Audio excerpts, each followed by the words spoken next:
Alors, mesdames et messieurs, bonjour. Bienvenue dans cet entretien que je vous invite à suivre jusqu'à la fin pour tirer les meilleurs conseils.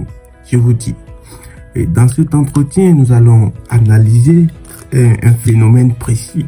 Pourquoi les leaders, les personnes d'avenir, les personnes qui portent de grands rêves sont souvent confrontés aux critiques, aux attaques inutiles et gratuites. Pour ce faire, j'ai invité avec moi Monsieur Oracle. Alors, Oracle, bonjour. Bonjour à vous. Bonjour, chers spectateurs. Alors, je vais commencer rapidement par la première question. On te critique beaucoup, on t'attaque parfois sans raison. Comment tu expliques ça? Vous savez, j'ai compris une chose avec le temps. On n'attaque jamais les gens ordinaires. On attaque ceux qui avancent, ceux qui dérangent, ceux qui portent quelque chose de grand. Donc, selon toi, la haine gratuite, elle a un sens? Oui, justement, on peut le dire.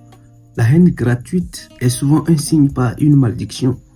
C'est le prix à payer en fait, quand ton potentiel dépasse la moyenne. Les leaders attirent les critiques comme la lumière attire les insectes.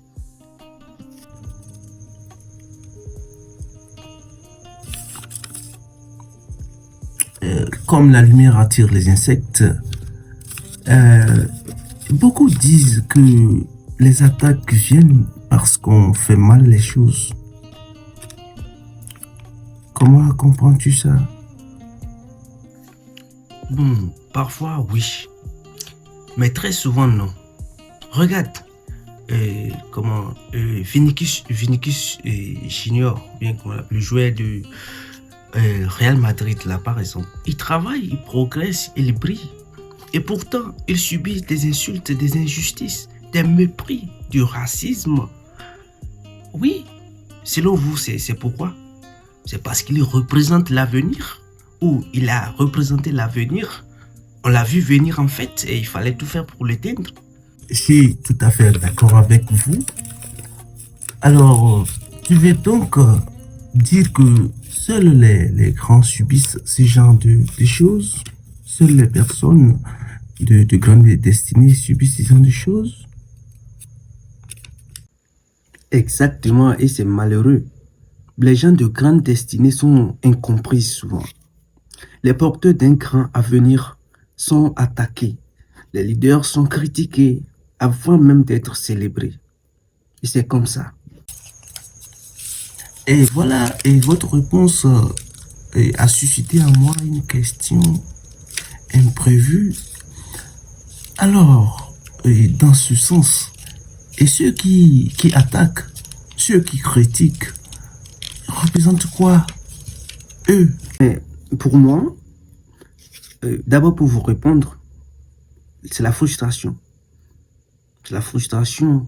Et pour moi, les gens qui s'acharnent sur la vie d'autrui sont souvent pris par la frustration, la peur, l'incapacité d'atteindre ce que tu incarnes. Quand quelqu'un ne peut pas te battre par le travail, il essaie de te freiner par le bruit en fait, par les critiques. Ils essaient donc de freiner par le bruit. Et donc, toi personnellement, hein, de toi à moi, comment gères-tu personnellement cette situation où vous vous retrouvez des gens qui vous critiquent, qui parlent mal de vous, peut-être sans raison souvent? Personnellement, comment vous gérez cela?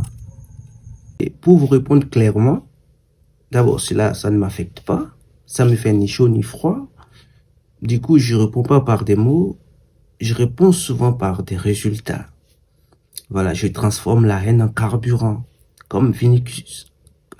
Je vais dire. Plus on l'attaque, plus il devient fort et inarrêtables. Je considère juste qu'ils sont en train de jouer leur rôle.